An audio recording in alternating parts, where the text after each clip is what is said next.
ओम शांति। 12 फरवरी 2025 के ईश्वरीय महावाक्य। पहले सुनते हैं मुरली के मुख्य पॉइंट्स। बाबा ने कहा, अभी सारी सृष्टि, सारा ड्रामा अच्छी रीति तुम्हारी बुद्धि में याद है। सिवाय तुम ब्राह्मणों के और कोई को भी यह रूहानी नॉलेज मिल न सके। तुम सब जोहरी हो। बाप द्वारा तुम्हें अविनाशी ज्ञान रत्नों के जवाहरात मिले हैं। जिनके पास अच्छे रत्न होंगे वह खुद भी साहूकार बनेंगे, औरों को भी बनाएंगे। फिर बाबा ने कहा, तुम बादल भी हो, लेकिन कोई बादल तो खूब बरसते हैं, कोई बिल्कुल ही नहीं बरसते। जरूर ज्ञान को खींचने की ताकत नहीं है। तुम बच्चों को उनका संग करना चाहिए जो ज्ञानवान हो। अच्छे ज्ञानी और योगी की पीठ पकड़नी चाहिए, वह जरूर आप समान फूल ही बनाएगा। मुख्य बात है, अल्फ को याद करो। बाकी हैं सारी रेजगारी की बातें, वह सब तो धारण कर न सके। जो धारण कर सकते हो, बाप वही तुमको समझाते हैं। लास्ट में बाबा ने कहा, सर्विस करना तो तुम्हारा फर्ज है, इसमें अहंकार नहीं आना चाहिए। बाप समान निरहंकारी बनो। मैं यह करता हूँ, मैं वह करता हूँ, ये अहंकार आया और गिरा। अब सुनते हैं महावाक्यों को विस्तार से। बाबा ने कहा, मीठे बच्चे, तुम बहुत बड़े जोहरी हो। तुम्हें अविनाशी ज्ञान रत्नों रूपी जवाहरात देकर सबको साहूकार बनाना है। प्रश्न, अपने जीवन को हीरे जैसा बनाने के लिए किस बात की बहुत बहुत संभाल चाहिए? उत्तर, संग की। बच्चों को संग उनका करना चाहिए जो अच्छा बरसते हैं। जो बरसते नहीं, उनका संग रखने से फायदा ही क्या? संग का दोष बहुत लगता है। कोई किसके संग से हीरे जैसा बन जाते हैं, कोई फिर किसके संग से ठिक्कर बन जाते हैं। जो ज्ञानवान होंगे वह आप समान जरूर बनाएंगे, संग से अपनी संभाल रखेंगे। ओम शांति। मीठे मीठे रूहानी बच्चों को सारी सृष्टि, सारा ड्रामा अच्छी रीति बुद्धि में याद है। कॉन्ट्रास्ट भी बुद्धि में है। यह सारा बुद्धि में पक्का रहना चाहिए कि सतयुग में सब श्रेष्ठाचारी, निर्विकारी, पावन, सोल्वेंट थे। अभी तो दुनिया भ्रष्टाचारी, विकारी, पतित, इंसोल्वेंट है। अभी तुम बच्चे संगम युग पर हो। तुम उस पार जा रहे हो। जैसे नदी और सागर का जहां मेल होता है, उनको संगम कहते हैं। एक तरफ मीठा पानी, एक तरफ खारा पानी होता है। अब यह भी है संगम। तुम जानते हो, बरोबर सतयुग में लक्ष्मी नारायण का राज्य था, फिर ऐसे चक्र फिरा। अभी है संगम। कलयुग के अंत में सब दुखी हैं। इसको जंगल कहा जाता है, सतयुग को बगीचा कहा जाता। अभी तुम कांटों से फूल बन रहे हो। यह स्मृति तुम बच्चों को होनी चाहिए। हम बेहद के बाप से वर्षा ले रहे हैं, यह बुद्धि में याद रखना है। 84 जन्मों की कहानी तो बिल्कुल कॉमन है। समझते हो, अब 84 जन्म पूरे हुए। तुम्हारी बुद्धि में तरावट है कि हम अभी सतयुगी बगीचे में जा रहे हैं। अब हमारा जन्म इस मृत्यु लोक में नहीं होगा, हमारा जन्म होगा अमर लोक में। शिव बाबा को अमरनाथ भी कहते हैं। वह हमको अमर कहानी सुना रहे हैं। वहां हम शरीर में होते भी अमर रहेंगे। अपनी खुशी से टाइम पर शरीर छोड़ेंगे, उसको मृत्यु लोक नहीं कहा जाता। तुम किसको भी समझाएंगे तो समझेंगे, बरोबर इनमें तो पूरा ज्ञान है। सृष्टि का आदि और अंत तो है ना। छोटा बच्चा भी जवान और वृद्ध होता है, फिर अंत आ जाता है, फिर बच्चा बनता है।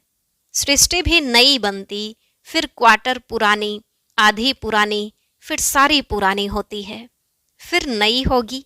यह सब बातें और कोई एक दो को सुना नहीं सकते। ऐसी चर्चा कोई कर नहीं सकते। सिवाय तुम ब्राह्मणों के और कोई को रूहानी नॉलेज मिल न सके। ब्राह्मण वर्ण में आए तब सुने, सिर्फ ब्राह्मण ही जाने। ब्राह्मणों में भी नंबरवार हैं। कोई यथार्थ रीति सुना सकते हैं, कोई नहीं सुना सकते हैं, तो उन्हों को कुछ मिलता नहीं है। जोहरियों में भी देखेंगे, कोई के पास तो करोड़ों का माल रहता है, कोई के पास तो 10,000 का भी माल नहीं होगा। तुम्हारे में भी ऐसे हैं। जैसे देखो, यह जनक है, यह अच्छा जौहरी है, इनके पास वैल्यूएबल जवाहरात हैं, किसको देकर अच्छा साहूकार बना सकती है। कोई छोटा जौहरी है, जास्ती दे नहीं सकते, तो उनका पद भी कम हो जाता है। तुम सब जौहरी हो, यह अविनाशी ज्ञान रत्नों के जवाहरात हैं। जिसके पास अच्छे रत्न होंगे वह साहूकार बनेंगे, औरों को भी बनाएंगे। ऐसे तो नहीं सब अच्छे जौहरी होंगे। अच्छे अच्छे जौहरी बड़े बड़े सेंटर्स पर भेज देते हैं। बड़े आदमियों को अच्छी जवाहरात दी जाती है, बड़े बड़े दुकानों पर एक्सपर्ट होते हैं। बाबा को भी कहा जाता है सौदागर, रत्नागर, रत्नों का सौदा करते हैं। फिर जादूगर भी है, क्योंकि उनके पास ही दिव्य दृष्टि की चाबी है। कोई नौधा भक्ति करते हैं तो उनको साक्षात्कार हो जाता है। यहाँ वह बात नहीं है। यहाँ तो अनायास घर बैठे भी बहुतों को साक्षात्कार होता है। दिन प्रतिदिन सहज होता जाएगा। कईयों को ब्रह्मा का और श्री कृष्ण का भी साक्षात्कार होता है। उनको कहते हैं ब्रह्मा के पास जाओ, जाकर उनके पास प्रिंस बनने की पढ़ाई पढ़ो। यह पवित्र प्रिंस प्रिंसेस चले आते हैं ना। प्रिंस को पवित्र भी कह सकते हैं, पवित्रता से जन्म होता है ना। पतित को भ्रष्टाचारी कहेंगे, पतित से पावन बनना है। यह बुद्धि में रहना चाहिए, जो किसको समझा भी सको। मनुष्य समझते हैं यह तो बड़े सेंसिबल हैं। बोलो, हमारे पास कोई शास्त्रों आदि की नॉलेज नहीं है। यह है रूहानी नॉलेज, जो रूहानी बाप समझाते हैं। यह है त्रिमूर्ति ब्रह्मा विष्णु शंकर। यह भी रचना है। रचयिता एक बाप है, वह होते हैं हद के क्रिएटर। यह है बेहद का बाप, बेहद का क्रिएटर। बाप बैठकर पढ़ाते हैं, मेहनत करनी होती है। बाप गुलगुल बनाते हैं। तुम हो ईश्वरीय कुल के, तुमको बाप पवित्र बनाते हैं। फिर अगर अपवित्र बनते हैं तो कुल कलंकित बनते हैं। बाप तो जानते हैं ना। फिर धर्मराज द्वारा बहुत सजा दिलाएंगे। बाप के साथ धर्मराज भी है। धर्मराज की ड्यूटी भी अभी पूरी होती है। सतयुग में तो होगी ही नहीं, फिर शुरू होती है द्वापर से। बाप बैठ कर्म अकर्म विकर्म की गति समझाते हैं। कहते हैं ना, इसने आगे जन्म में ऐसे कर्म किए हैं जिसकी यह भोगना है। सतयुग में ऐसे नहीं कहेंगे।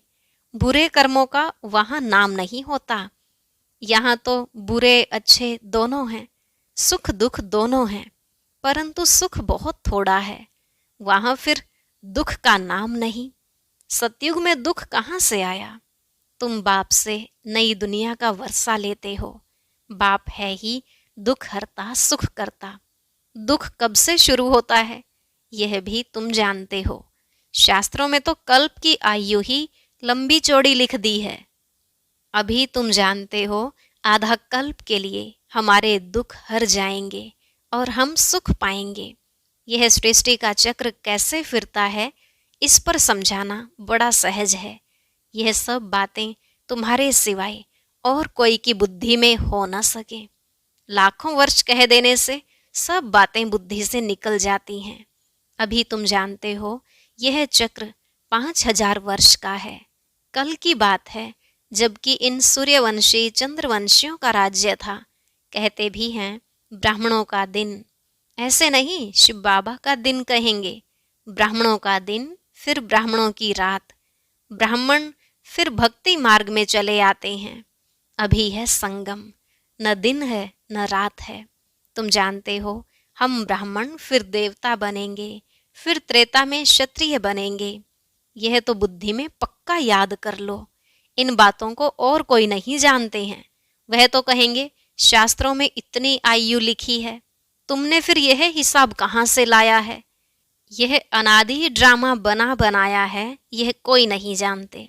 तुम बच्चों की बुद्धि में है। आधा कल्प है सतयुग त्रेता, फिर आधा से भक्ति शुरू होती है। वह हो जाता है त्रेता और द्वापर का संगम। द्वापर में भी यह शास्त्र आदि आहिस्ते आहिस्ते बनते हैं। भक्ति मार्ग की सामग्री बड़ी लंबी चौड़ी है, जैसे झाड़ कितना लंबा चौड़ा है। इसका बीज है बाबा। यह उल्टा झाड़ है। पहले पहले आदि सनातन देवी देवता धर्म है। यह बातें जो बाप सुनाते हैं, यह हैं बिल्कुल नई। इस देवी देवता धर्म के स्थापक को कोई नहीं जानते। श्री कृष्ण तो बच्चा है, ज्ञान सुनाने वाला है बाप। तो बाप को उड़ाए बच्चे का नाम डाल दिया है। श्री कृष्ण के ही चरित्र आदि बैठ दिखाए हैं। बाप कहते हैं लीला कोई श्री कृष्ण की नहीं है। गाते भी हैं, हे प्रभु तेरी लीला अपरम अपार है। लीला एक की ही होती है। शिव बाबा की महिमा बड़ी न्यारी है। वह तो है सदा पावन रहने वाला, परंतु वह पावन शरीर में तो आ न सके। उनको बुलाते ही हैं पतित दुनिया को आकर पावन बनाओ। तो बाप कहते हैं मुझे भी पतित दुनिया में आना पड़ता है। इनके बहुत जन्मों के अंत में आकर प्रवेश करता हूँ। तो बाप कहते हैं मुख्य बात अल्फ को याद करो, बाकी यह सारी है रेजगारी। वह सब तो धारण कर न सके, जो धारण कर सकते हैं उन्हों को समझाता हूँ। बाकी तो कह देता हूँ मन मना भव। नंबरवार बुद्धि तो होती है ना। बादल कोई तो खूब बरसते हैं, कोई थोड़ा बरस कर चले जाते हैं। तुम भी बादल हो ना, कोई तो बिल्कुल बरसते ही नहीं है। ज्ञान को खींचने की ताकत नहीं है। मम्मा बाबा अच्छे बादल है ना। बच्चों को संग उनका करना चाहिए जो अच्छा बरसते हैं। जो बरसते ही नहीं, उनसे संग रखने से क्या होगा। संग का दोष भी बहुत लगता है। कोई तो किसके संग से हीरे जैसा बन जाते हैं, कोई फिर किसके संग से ठिक्कर बन जाते हैं। पीठ पकड़नी चाहिए अच्छे की। जो ज्ञानवान होगा वह आप समान फूल बनाएगा। सत बाप से जो ज्ञानवान और योगी बने हैं उनका संग करना चाहिए। ऐसे नहीं समझना है कि हम फलाने का पूंछ पकड़कर पार हो जाएंगे। ऐसे बहुत कहते हैं, परंतु यहाँ तो वह बात नहीं है। स्टूडेंट किसकी पूंछ पकड़ने से पार हो जाएंगे क्या? पढ़ना पड़े ना। बाप भी आकर नॉलेज देते हैं। इस समय वह जानते हैं हमको ज्ञान देना है। भक्ति मार्ग में उनकी बुद्धि में यह बातें नहीं रहती कि हमको जाकर ज्ञान देना है। यह सब ड्रामा में नोंद है। बाबा कुछ करते नहीं हैं।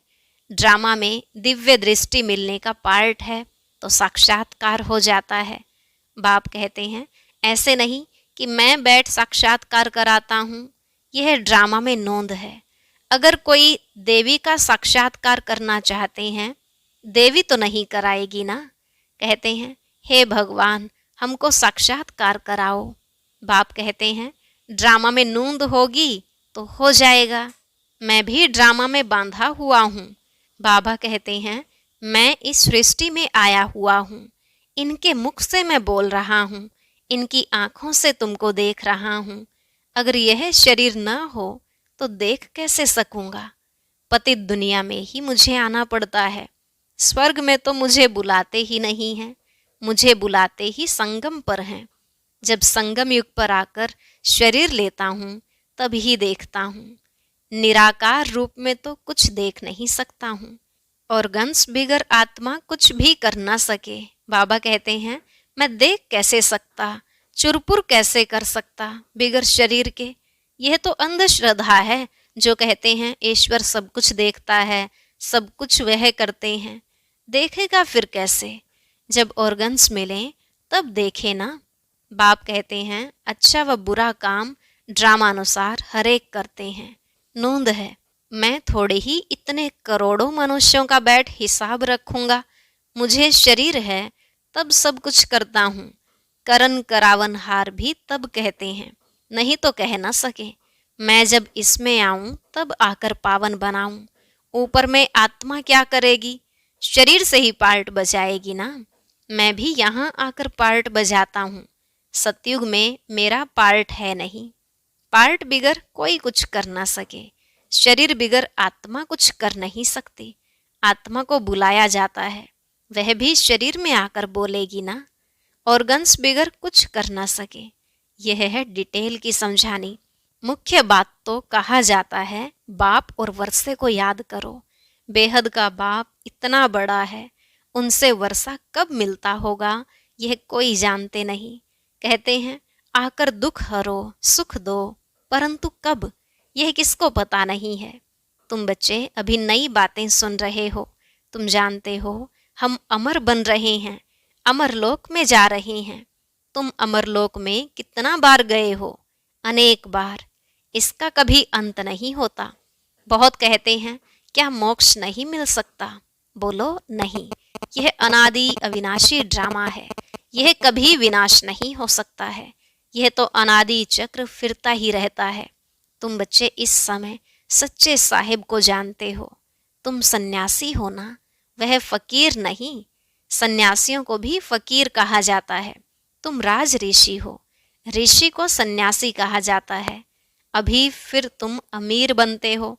भारत कितना अमीर था, अभी कैसा फकीर बन गया है। बेहद का बाप आकर बेहद का वर्षा देते हैं। गीत भी है, बाबा आप जो देते हो सो कोई दे ना सके। आप हमको विश्व का मालिक बनाते हो, जिसको कोई लूट न सके। ऐसे ऐसे गीत बनाने वाले अर्थ नहीं सोचते। तुम जानते हो वहाँ पार्टीशन आदि कुछ नहीं होगी। यहाँ तो कितनी पार्टीशन है। वहाँ आकाश धरती सारी तुम्हारी रहती है। तो इतनी खुशी बच्चों को रहनी चाहिए। हमेशा समझो शिव बाबा सुनाते हैं, क्योंकि वह कभी हॉलीडे नहीं लेते, कभी बीमार नहीं होते। याद शिव बाबा की ही रहनी चाहिए। इनको कहा जाता है निरंकारी। मैं यह करता हूँ, मैं यह करता हूँ, यह अहंकार नहीं आना चाहिए। सर्विस करना तो फर्ज है, इसमें अहंकार नहीं आना चाहिए। अहंकार आया और गिरा। सर्विस करते रहो, यह है रूहानी सेवा। बाकी सब है जिस्मानी। अच्छा, मीठे मीठे सिकिलधे बच्चों प्रति माता पिता बाप दादा का याद प्यार और गुड मॉर्निंग। रूहानी बाप की रूहानी बच्चों को नमस्ते। रूहानी बच्चों की रूहानी बाप दादा को नमस्ते नमस्ते, गुड मॉर्निंग। शुक्रिया बाबा, शुक्रिया। धारणा के लिए मुख्य सार। पहला पॉइंट, बाप जो पढ़ाते हैं उसका रिटर्न गुलगुल फूल बनकर दिखाना है। मेहनत करनी है। कभी भी ईश्वरीय कुल का नाम बदनाम नहीं करना है। जो ज्ञानवान और योगी हैं उनका ही संग करना है। दूसरा, मैंपन का त्याग कर निरहंकारी बन रूहानी सेवा करनी है। इसे अपना फर्ज समझना है, अहंकार में नहीं आना है। आज का वरदान, व्यर्थ को भी शुभ भाव और श्रेष्ठ भावना द्वारा परिवर्तन करने वाले सच्चे मर्जीवा भव। व्यर्थ को भी शुभ भाव और श्रेष्ठ भावना द्वारा परिवर्तन करने वाले सच्चे मर्जीवा भव। बाबा ने कहा बाप दादा की श्रीमत है, बच्चे व्यर्थ बातें न सुनो, न सुनाओ और न सोचो। सदा शुभ भावना से सोचो, शुभ बोल बोलो। व्यर्थ को भी शुभ भाव से सुनो। शुभ चिंतक बन बोल के भाव को परिवर्तन कर दो। सदा भाव और भावना श्रेष्ठ रखो। स्वयं को परिवर्तन करो, न कि अन्य के परिवर्तन का सोचो। स्वयं का परिवर्तन ही अन्य का परिवर्तन है। इसमें पहले मैं, इस मर्जीवा बनने में ही मजा है। इसी को ही महाबली कहा जाता है। इसमें खुशी से मरो। यह मरना ही जीना है। यही सच्चा जियदान है।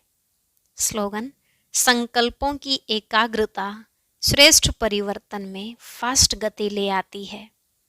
संकल्पों की एकाग्रता श्रेष्ठ परिवर्तन में फास्ट गति ले आती है। ओम शांति। अब आज का अव्यक्त इशारा और ज्ञान मोती भी अवश्य सुने।